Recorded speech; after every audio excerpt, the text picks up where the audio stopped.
주님, 이 시간 주님의 말씀 앞에 우리가 있습니다. 주여 말씀하옵소서. 종이 듣겠나이다. 예수님 이름으로 기도드리옵나이다. 아멘. 오늘 또 대강절, 대림절 세 번째 주일을 주님 앞에서 예배합니다. 예나 지금이나 세상은 시끄럽고 복잡합니다. 요새 왜 이렇게 뉴스들이 쏟아지고 복잡하고 어지러운 일들이 많은지 아마 이 자리에 있는 우리 모든 성도님들도 한 주간 살면서 마음이 많이 분주하고 복잡했을 줄로 믿습니다. 우리가 이 성탄절에 부르는 찬양처럼 고요한 밤, 거룩한 밤, 주 예수 나신 밤, 아기 잘도 잔다, 아기 잘도 잔다. 우리 주님께서 이 땅을 통치하시고 하나님의 나라가 이 땅에 이루어지는 날, 참 이 땅에 있는 모든 복잡하고 번잡한 것들 하나님께서 이 새 질서를 허락해 주셔서 평안히 우리가 고요함 가운데 하나님 예배할 수 있는 은혜를 우리가 기도하고 사랑하는 조국 대한민국으로부터 이 땅 가운데 있기를 우리는 기도하고 소망하는 것입니다. 위에 위정자들로부터 우리 일상의 삶에 이르기까지 참 뜻대로 되는 것 없고 또 하나님을 대적해서 거역하는 악한 것들이 얼마나 많은지 모릅니다. 문득 그런 생각이 들기도 하지요. 창세기 때의 인생들이 죄악이 땅에 가득했을 때에 하나님이 한탄하시면서 하나님이 쓰셨던 극단적인 방법이 있습니다. 그렇지요? 노아와 그 가족들을 제외하고 방주 안에 들어가 있는 사람들을 제외하고 물로 그냥 한 번에 싹, 어떻게 보면은 한번 우리 세상 그렇게 한번 싹 해야 되는 거 아니야? 컴퓨터가 이렇게 늦고 잘 작동이 안 되고 그러면 컴퓨터를 한번 확 프로그램 밀어버립니다. 포맷한다고 그러지요. 깨끗하게 처음으로 다 되돌리고 다시 프로그램 하나하나를 까는 겁니다. 그러면 좀 컴퓨터도 제대로 돌아가고 작동하는 것처럼 세상도 내가 만약 하나님이라면, 우리가 하나님이라면 한번 쫙 물로 하든 뭘로 하든 싹 한번 밀어버리고 청소할 거 청소하고 다시 하나님이 시작해도 좋겠다라는, 노아 때처럼 홍수를 한번 쫙 했으면 좋겠다는 생각이 문득 들 때가 있습니다. 근데 하나님 그렇게 안 하시잖아요. 왜 안 하시죠? 하나님이 그 홍수로 인생들이, 죄악에 가득한 인생들이 그대로 쓸려가는 것을 보면서 하나님이 얼마나 힘드셨겠어요. 당신 피조물인데. 그래서 홍수가 다 끝난 후에 노아와 그 가족들이 방주에서 나온 이후에 이른바 무지개 언약, 무지개 약속을 주시죠. 노아야, 저 무지개를 봐. 이런 방식으로는 내가 세상을 재편하지 않겠다. 약속을 해주셨어요. 참 우리 생각으로는 그게 제일 쉬울 것 같은데 그 약속을 하시는 바람에 하나님도 많이 피곤하셨을 거라는 생각을 합니다.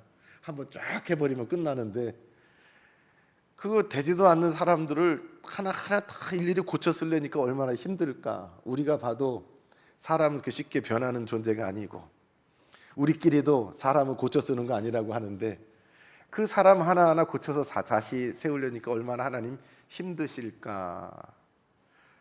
그러나 만물을 새롭게 하신 우리 하나님께서 하나님의 영으로 우리에게 임하여 주셔서 주의 영으로 충만했던 인생들이 하나님을 알고 인생을 알고 죄를 알고 사명을 발견했을 때에 성령 충만한 교회가 되었고 성도가 된 것처럼 하나님의 영이 우리가 있는 이 땅 가운데 임하실 때에, 강권하실 때에 우리 존재가 새롭게 될 줄로 믿습니다. 우리가 발딛고 살아가는 이곳이 하나님께 영광 돌리고 기뻐하시는 새로운 하나님의 나라와 새 땅이 될 줄로 믿습니다. 하나님께서 특별히 이스라엘을 사랑하시고 선택하셨지요. 그 백성을 향한 약속을 주셨습니다. 아브라함 때부터 하나님이 그 백성을 택정해 주셨습니다. 그 후손들에게 복을 주시고 그들에게 통해서 하나님께서 위대한 인류를 향한 귀한 언약을 주시고 섭리를 약속해 주셨습니다. 근데 이스라엘은 하나님의 뜻대로, 하나님의 생각대로 저들이 나아가지 못했을 때에 하나님의 근심이 되었습니다. 그래서 성경 시가서 뒤에 후반에 있는 이제 예언서 혹은 선지서로 보면 예언자 선지자를 통해서 주시는 하나님의 안타까운 메시지가 있습니다. 이사야로부터 마지막 선지자인 말라기에 이르기까지 모든 선지자들에게 주신 공통적인 하나님의 말씀은 첫 번째로는 그 죄에서 돌이키라, 회개하라라는 것입니다. 그리고 그 죄를 회개하지 않고 이 길로 그냥 가면 어쩔 수 없다. 그 뒤에는 하나님의 심판과 징계가 있다라는 것을 분명히 말씀하고 있습니다. 이것이 선지자, 예언자를 통해 주신 첫 번째 말씀이고, 그 말씀으로 끝나지 않고 이 경고의 말씀을 듣고 돌이키거나 회개하거나 혹은 그 징계 후에도 그냥 징계받고 끝나는 것이 아니라 하나님께서 남아있는 자들, 남겨둔 자들을 통해서 또 다른 하나님의 역사를 시작하겠다라는 귀한 언약의 말씀이 있습니다. 첫 번째로는 회개를 촉구하는 말씀이요, 두 번째로는 심판 후에는, 하나님의 징계 후에는 남겨진 자들을 통해서 새 역사를, 인생을 포기하지 않고 이 땅을 포기하지 않고 하나님이 쓰시겠다는 귀한 언약이 예언자, 선지자를 통해서 주어졌습니다. 우리가 잘 아는 이사야 오늘 본문 말씀 가운데에도 이사야는 전체가 66장으로 되어 있습니다. 그래서 어떤 분은 이사야를 66권의 성경에 빗대어서 성경과도 같은 책이다라고 이야기합니다. 1장부터 성경이 66권 가운데 앞에 40권이 39권이 구약이요, 또 그 뒤에 27권이 시작인 것처럼 이사야서도 1장부터 39장이 전반부가 하나님께서 심판을 말씀하시는, 회개를 촉구하시는 말씀이라면 40장부터 마지막 66장까지 27권이 그 이후에 남겨진 자를 통해서 하나님이 이루실 놀라운 회복의 구원의 약속이 담겨져 있습니다. 오늘 주신 말씀 이사야서 12장 말씀도 1장 이후로 2장부터 10장까지 하나님께서 심판에 관한 말씀을 주십니다. 이스라엘과 유다에 관한 회개를 촉구하시면서 심판을 말씀하십니다. 돌아오라라는 것입니다. 이대로는 안 된다라고 하나님은 경고하십니다. 여러분, 축구 경기를 보니까 경고를 어떻게 합니까? 잘못한 과한 파울한 선수에게 심판이 막 달려가가지고 뒷주머니에서 뭘 꺼내요? 뭐를 꺼냅니까? 옐로 카드를 꺼내, 노란 카드, 옐로 카드를 보냅니다. 조심해. 근데 그 선수가 그 경고에도 불구하고 또다시 그와 같은 아주 심한 파울을 했습니다. 그러면 두 번째는 또 달려가서 심판이 주머니에서 뭘 꺼냅니까? 그렇죠, 붉은 레드 카드를 보냅니다. 그러면 아웃이에요. 지금 선지자를 통해서 하나님은 옐로 카드를 보내주십니다. 조심해. 다음에 또 이런 일 반복되면 그때는 퇴장이야. 1장부터 10장까지 하나님께서 옐로 카드를 보여주십니다. 그리고 나서 우리가 오늘 읽은 12장 앞에 11장에 보면 너희들 이거 쫓아내는 게 목적이 아니야.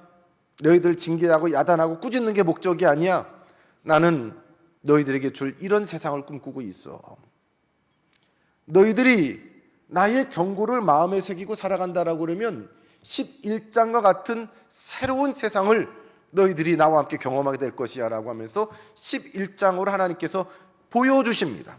오늘 본문의 앞에 있는 내용이지만 11장 1절 2절 말씀을 보시기 바랍니다.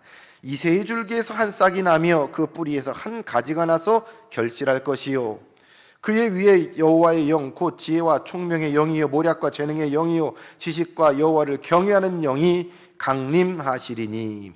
이새의 줄기에서 한 싹이 나며, 여러분 이새가 누굽니까? 다윗의 아버지가 이새입니다. 즉 다윗의 가문에서 한 싹이 나며, 우렁 힘 크게 자라난 큰 나무 위에 손바닥만한 잎사귀가 열리고 열매가 열리는 것이 아닙니다. 죽은 것과 같은 얼어붙은 그 땅 가운데 한 싹이 이제 움트서 나기 시작하는 겁니다. 가능성과 희망입니다. 더 나아가 그 뿌리에서 한 가지가 나서 결실할 것이다. 이 말씀은 장차 하나님이 하실 놀라운 일을 이루실 이 땅에 오실 메시아 예수 그리스도를 예표합니다. 그분이 오셔서 이 만물을 새롭게 하시고 이 땅을 온전케 하실 때에 이 땅이 어떻게 될 것인가? 2절로부터 5절 말씀은 그분이 오셔서 하실 일을, 그분이 오셔서 이 땅에 하실 위대한 일들을 나타내주고 있습니다. 그리고 6절 이하로는 11장 6절에는 그때에는 그분이 일하실 그때에는 달라질 세상을 친히 보여주고 있습니다. 우리가 잘 아는 본문 아닙니까? 이것으로 찬양도 많이 하잖아요.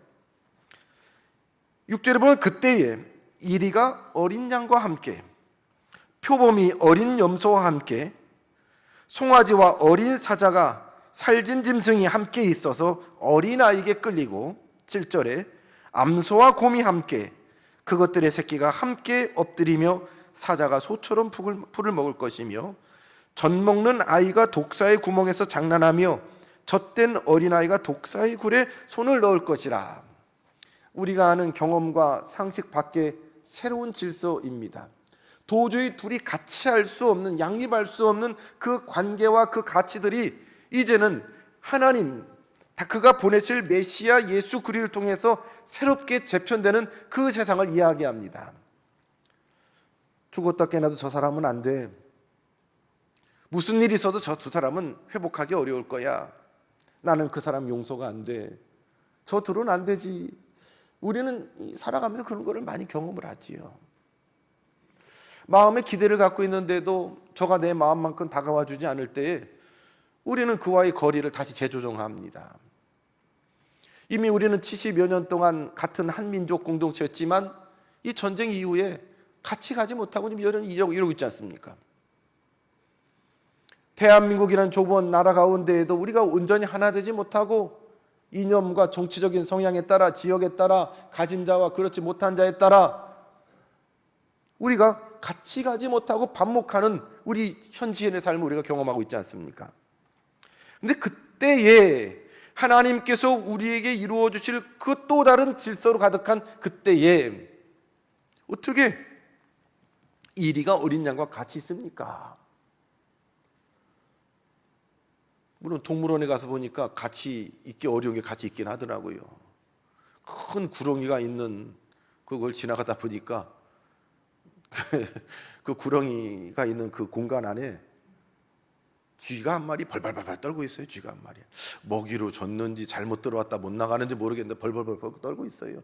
쥐 죽은들 있더라고요. 죽은 것처럼 눈만 깜빡깜빡하고 있더라고요. 근데 그런 게 아니에요. 지금 하나님이 새롭게 창조하신 이 땅 가운데서는 누가 강한 자가 약한 자를 공략하고 잡아먹고 억누르고 거기서 비굴하게 생존을 위해서 하는 것이 아니라 동등하게 하나님이 주신 질서 가운데 동등하게 저들이 하나님이 주신 자유를 누린다라는 것입니다. 그렇게 하나님께서 이 땅을 새롭게 하신다는 하나님의 계획을 보여주십니다. 심판이 목적이 아닙니다. 징계가 목적이 아닙니다.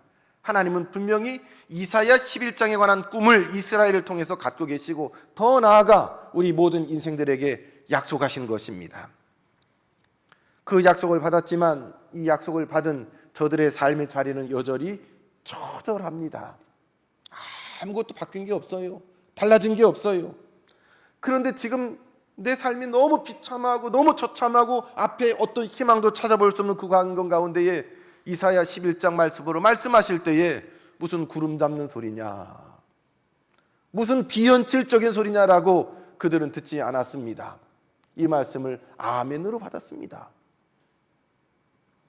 아멘으로 받아서 이 말씀을 하나님 앞에 찬송한 것이 오늘 본문 이사야 12장의 말씀입니다.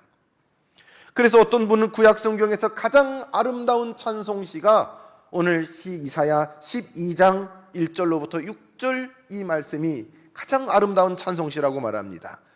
이 시가 아름다운 이유는 살아있으나 죽은 자 같이 되어 관 속에 들어가 무덤에 묻혀 있을 때에 다 죽었는데 자기를 살리시고 영화롭게 하시는 여호와 하나님을 소망하며 죽어가는 사람이, 곧 숨이 끊어질 사람이 기쁨과 확신으로 하나님이 하실 일을 바라보며 부르는 노래이기 때문입니다. 눈에 보이는 모든 것과 내가 생각하는 모든 것이 나를 절망으로 죽음으로 몰아가고 더 이상 소망이 없다고 여겨질 때에 그 가운데 문득 내게 주신 이 귀한 이사야 11장의 말씀, 하나님이 나를 사랑하시고 우리를 사랑하시고 우리를 구원하신다는 그 위대한 말씀 하나가 내가 지금 다 죽게 생겼는데 모든 처해 있는 내 삶의 불안과 고통과 괴로움을 한순간에 걷어내버립니다. 그리고 다 죽어가는 내 마음 가운데에 새로운 희망이, 새로운 기대가 확신되어집니다. 그리고 다 죽어가는 성도가, 다 죽어가는 세상이 이사야 12장에 노래하는 것입니다. 구원받은 성도는 어떠한 상황에 처했을지라도 이렇게 하나님을 신뢰하고 찬양하는 맑은 노래가 영혼 깊은 곳에서 나옵니다. 성경의 구석구석에 보면 이런 성도들의 간증과 고백이 나와 있잖아요. 우리가 잘 아는 대표적인 이야기 중에 하나가 빌립보 감옥에 갇힌 바울과 실라의 찬송입니다. 내일 아침 해가 뜨면 저들은 끌려나가서 저들의 목이 날아갈지 모릅니다. 그 깊은 감옥에서 누구도 살아나간 사람이 없습니다. 그런데 그날 밤 한숨 쉬고 괴로워하며 어떻게 잠을 잘 수 있겠습니까? 근데 그들은 거기에서 하나님을 찬미했대죠. 이 놀라운 신앙의 신비. 너 내일 아침 해 뜨면 죽어. 한순간 한순간이 괴로움 아니겠습니까? 근데 거기서 그들은 하나님을 찬송합니다. 살려달라고 울부짖고 주여 주여 하고 기도하는 것이 아니라, 떼굴떼굴 굴르면서 살려달라고 몸부림치며 기도하는 것이 아니라, 그들은 하나님이 하실 놀라운 일들, 하나님이 하시는 그 위대한 섭리를 믿고 찬송했습니다. 그때에는 우리가 행한 모든 가짜 고백이 아무런 힘을 발하지 못하고 단지 우리 영혼의 맑은 고백만 나오게 됩니다. 심판자이신 예수 그리스도 앞에서 주님은 나의 그리스도십니다라는 고백은 내가 의도한다고 해서 나오는 것 아닙니다. 그래서 우리는 늘 하나님 앞에 우리의 구원을 확인해 봐야 합니다. 잠자리에 들기 전에 주님 하고 잠드는 이유가 그것입니다. 내가 눈 뜰 때 어디서 눈 뜰지 모르기 때문입니다. 수술대에 올라가서 마취하기 전에, 정말 그런 경험이 많지는 않습니다만 늘 그 기도를 했던 것 같습니다. 마취해서 무의식 중에서라도 내 마음으로 입술로 하나님 범죄하지 않게 하옵소서. 무의식 중에서라도 하나님을 찬송하게 하옵소서. 실제로 어떤 목사님이 수술 들어가기 전에 그 기도를 하셨대요. 그리고 이제 수술 끝나고 마취 끝나고 나오는데 주님하고 깨어났다는 얘기를 제가 들은 바가 있어 그 기도를 했습니다. 이 간증을 몇 번 했는데 저도 마취가 깨어나는데 사도신경을 외우고 있더라고요. 사도신경을 외우고 있더라고요. 끝까지 못 외우고 1.9간만 반복하더라고요. 두 번째 수술할 때는 또 그 기도를 했습니다. 두 번째 수술할 때 또 사도신경을 외우고 있더라고요. 두 번째는 끝까지 다 했습니다. 어떤 상황 가운데서도 늘 우리의 신앙 고백은 현재적으로 고백돼야 됩니다. 그날에 지금 이 백성이 하나님의 말씀에 응답하여 그날을 그들은 이야기합니다. 그날에 말하기를 여호와여 주께서 전에는 내게 노하셨사오나 이제는 주의 진노가 돌아섰고 또 주께서 나를 안위하시오니 내가 주께 감사하겠나이다 할 것이니라. 그날에 하나님께서 만물을 새롭게 하시는 그날에 전에 주께서 나에 관해서 노하셨습니다. 나를 징계하셨습니다. 지적하셨습니다.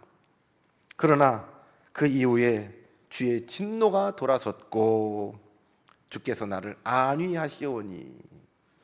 우리 금요 심야 기도 때 자주 부르는 우리 찬송이 있죠. 옛날 찬송인데 우물가의 여인처럼 난구했네 헛되고 헛된 것들을.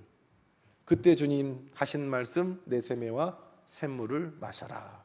그리고 이제 그 후렴 가사 그러죠. 오 주님 채우소서 나의 잔을 높이 듭니다. 그래서 그 찬송할 때는 가끔 손을 들고서 오 주님 채우소서 나의 잔을 높이 듭니다.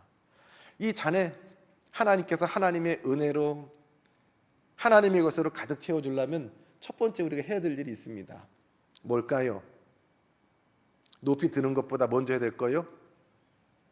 잔을 뒤집어서 비우는 겁니다. 잔이 가득 차 있으면 뭘 더 채울 수가 없어요. 잔 입구가 막혀져 있으면 하나님께서 채울 수가 없어요. 그래서 우리는 내 잔을 열고 내 잔을 하나님 앞에 비워내는 일, 하나님의 거룩한 것으로 담기에 부족함이 없도록 그 잔을 깨끗하게 청소해내는 일, 그리고 나서 내 잔을 주님 앞에 높이 드는 거예요. 채워주옵소서. 주님이 것으로만 채우기를 소원합니다. 이스라엘 백성을 향해서 하나님이 주신 말씀은 내 잔을 비우라는 겁니다. 하나님 아닌 것들로 내 신을 삼고 내 우상을 삼고 내 욕심을 따라 가득 채운 그것을 비워라. 그거는 썩어지는 것이다. 망하는 것이다. 죽는 것이다. 비워야, 깨끗하게 정결케 청소해야 거기에 하나님의 거룩한 그날의 역사, 그때의 역사가 시작되는 것이지요. 지금 저들은 고난 가운데 있습니다. 이루 말할 수 없는 큰 고통 가운데 저들은 신음하고 있습니다. 근데 그들이 그 깊은 고난 가운데에 이러한 하나님의 음성을 들었습니다.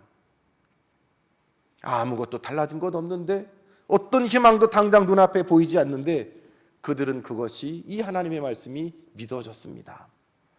그래서 그들은 그날과 그때를, 지금 살지만 그날과 그때를 바라보면서 그날과 그때를 지금 사는 것처럼 생각하면서 그들은 노래합니다. 2절 말씀, 3절 말씀으로 한 목소리로 같이 한번 우리 같이 보겠습니다. 12장 2절 3절을 같이 보겠습니다. 보라, 하나님은 나의 구원이시라. 내가 신뢰하고 두려움이 없으리니 주 여호와는 나의 힘이시며 나의 노래시며 나의 구원이심이라. 그러므로 너희가 기쁨으로 구원의 우물들에서 물을 기르리라. 아멘. 전대민문의 심판 가운데 있습니다.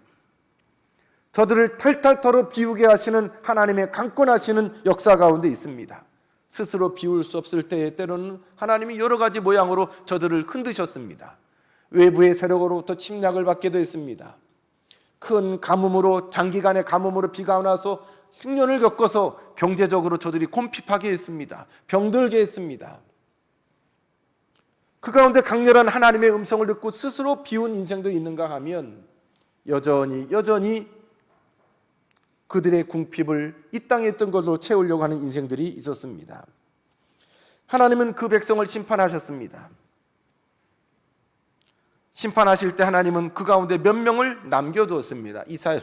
이사야서를 포함한 모든 선지자를 통해 주시는 공통적인 메시지는 두 가지 표현이 나오는데, 하나는 그날에라는 표현, 그날, 하나님이 역사하시는 그 날입니다. 개인과 공동체와 인류 가운데 하나님이 개입하시는 특별한 시간, 그날을 이야기합니다. 그날에. 두 번째 중요한 개념은 남은 자입니다. 남은 자. 완전히 싹 비워내서 싹 청소해서 끝내는 것이 아닙니다. 남겨두신다라는 겁니다. 우리 그런 말 하잖아요. 끝까지 남은 자가 강한 자다. 물론 이게 뭐 바꿔도 맞는 말. 강한 자가 남기도 하지만 또 그렇지는 않더라고요. 강하다고 끝까지 남는 것이 아니라 강해 보이는데 뜻밖의 꼬꾸라지고 넘어지고 존재가 없어지는가 하면 그렇지 않은 것 같은데 어떻게 저 사람이 남았을까 싶을 정도로 남아있는 자가 있습니다. 근데 하나님은 내가 남아야지 해서 남은 자가 아니라 하나님이 남겨두신 자, 이 거룩한 씨라고 합니다. 하나님이 남겨두시는 자가 있습니다. 하나님이 하실 놀라운 이 하나님의 메시지를 아멘으로 받고 믿음을 가지고 그 곤란한 시간, 어려운 시간을 믿음으로 살아가는 자입니다. 시편 1편을 우리가 잘 아는데 복 있는 사람은 이라고 시작하지요. 복 있는 사람은 어떤 사람입니까? 쭉 얘기하는 건 한 가지 비유로 표현하시는데, 시냇가에 심기운 나무라고 표현하죠. 시냇가에 심기운 나무. 가물어도 홍수가 져도 그 시냇가에 심은 나무는 끝까지 남아요. 왜요? 나무가 세서요? 품종이 좋아서요? 그 뿌리가 어디예요? 그 나무의 뿌리가 말씀에 다 있어요. 깊이 말씀에 다 있어요. 그 남는 거예요. 이 복 있는 사람은 시냇가에 심기운 나무와 같아서 남기우는 자다. 남은 자다. 이 남은 자를 통해서 또 다른 생명의 역사가 창출됩니다. 잎사귀가 또 나고 열매가 나고 그늘을 만들어서 모든 지친 자들을 위로하고 쉴 수 있는 하나님의 은총의 통로로 그 복 있는 사람은 쓰여집니다. 이와 상대적으로 또 다른 개념의 사람이 있습니다. 복 없는 사람, 악인이지요. 이 악인을 바람에 나는 겨와 같도다. 바람에 나는 겨, 가볍지요? 가벼워요. 누가 여기서 말하면 귀가 솔깃해 쫓아가고, 여기서 말하면 솔깃 쫓아가고, 여기 저기 그 뭐 뿌리 날 것도 없어요. 그냥 눈치 봐가지고 뭐 여기. 의인의 길은 여호와께서 인정하시나 악인은 망하리로다. 하나님 앞에 남겨둔 사람, 하나님의 말씀을 붙잡고, 때로는 외롭습니다. 때로는 핍박이 있습니다. 오해도 받습니다. 그러나 하나님 앞에 내 삶의 뿌리를 내리우고 굳게 살아가는 자, 하나님이 붙드시는 거지요. 그러나 악인은 시류를 쫓아갑니다. 세상의 이야기 여기저기 귀 기울이면서 흔들립니다. 이땐 이렇고 저땐 저렇고 악인은 망하리로다. 하나님은 이렇게 남은 자, 남겨둔 자가 통해서 하나님께서 새로운 역사를 쓰신다는 것입니다. 하나님의 혹독한 심판 가운데서도 끝까지 남기운 자들에게는 이사야가 전한 희망의 메시지를 하나님은 주십니다.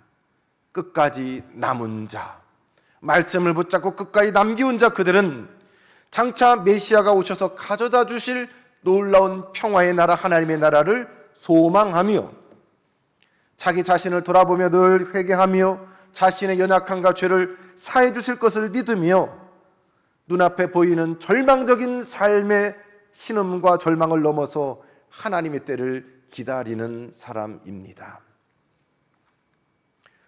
그렇게 저들이 하루하루 순간순간을 이렇게 살아가는 중에 이 모든 역사가 지나간 후에 하나님께서는 저들을 잘했다, 착하고 충성된 종아 칭찬해 주실 것입니다. 하나님이 하실 놀라운 역사를 눈으로 목도하게 될 것입니다. 하나님께서 이 땅의 심판을, 인생에 관한 심판을 마치고 다시 그들을 은혜로 부르시는 그날에 그들이 부를 찬송이, 하나님 앞에 부를 찬송이 지금 고통을 당하고 있는 그들에게 알려진다는 것은 그들에게 말할 수 없는 큰 은혜를 줍니다. 성도들이 하나님 앞에 부름을 받을 때 우리 장례 찬송으로 잘하는 찬송이 날보다 더 밝은 저 천국 믿는 맘 가지고 가겠네. 믿는 자 위하여 있을 곳 우리 주 예비해 주셨네.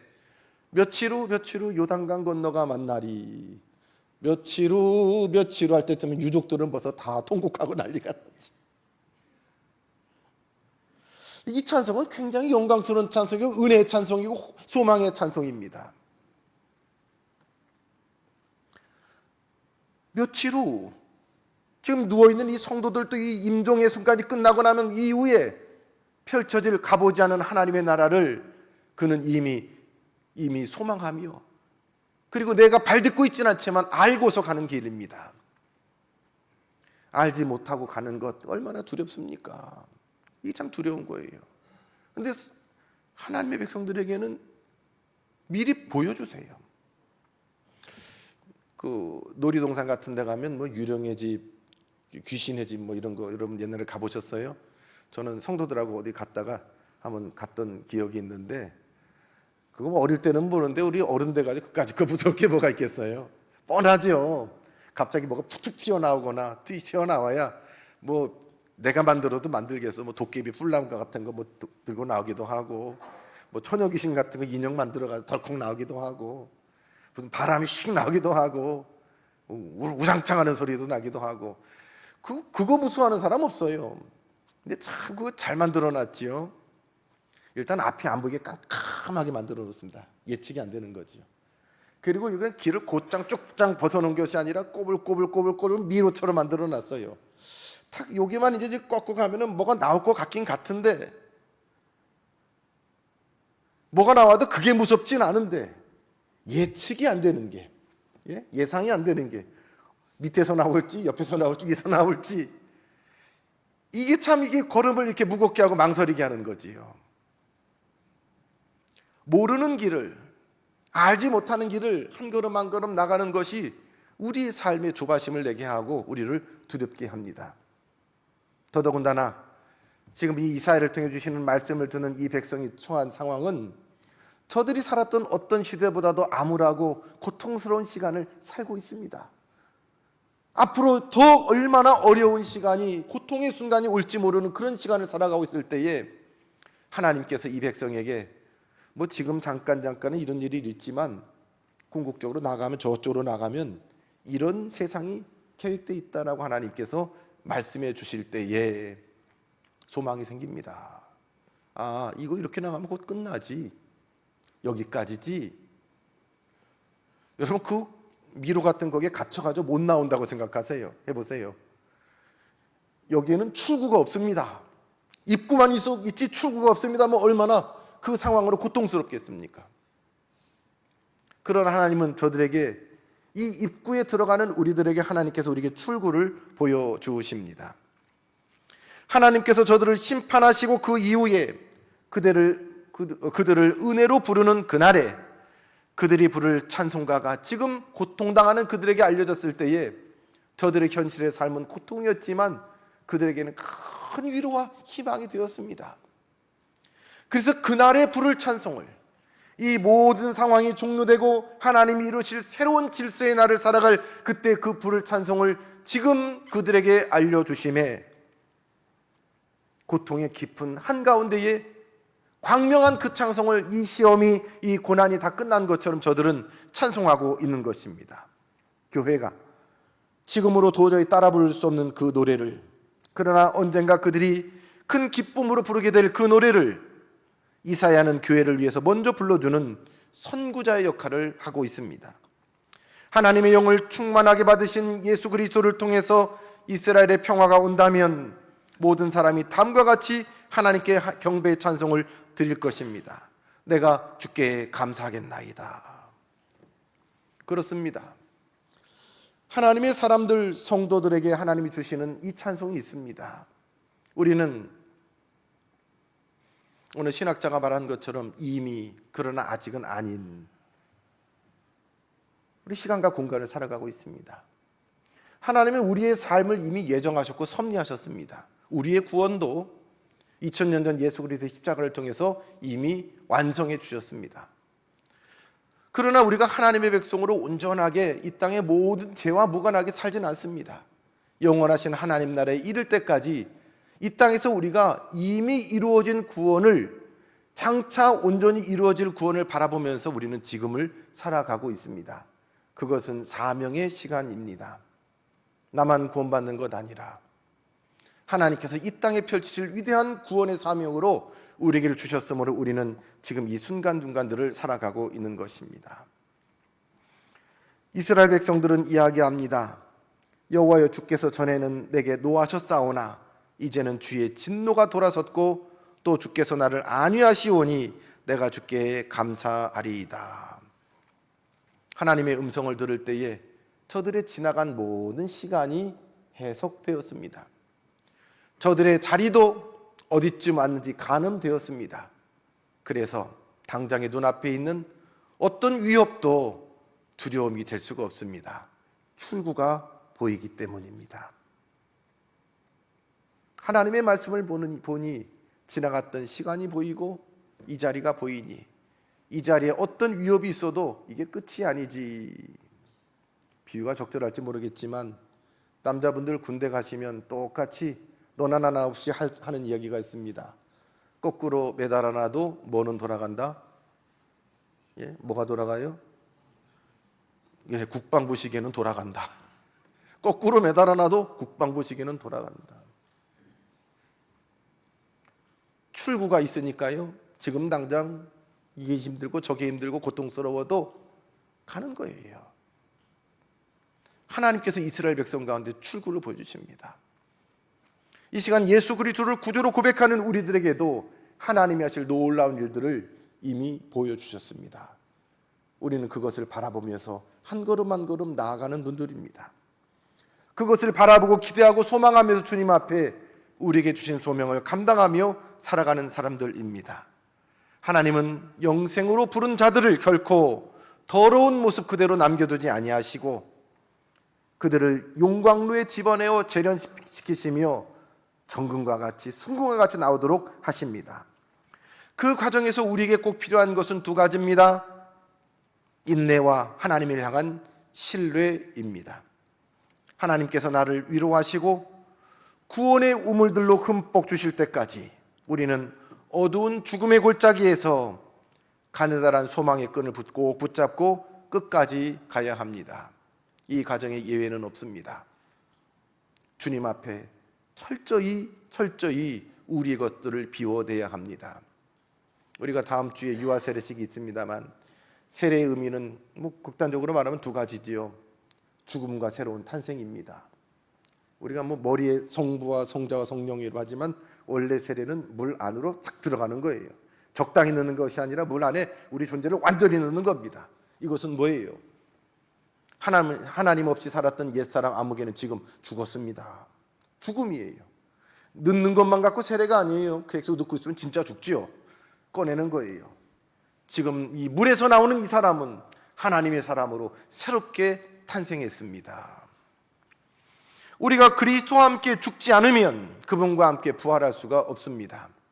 주님은 우리에게 아직도 죽지 않은 우리의 자아와 하나님 없는 우리의 욕심과 우상들을 깨부수라고 말씀하십니다.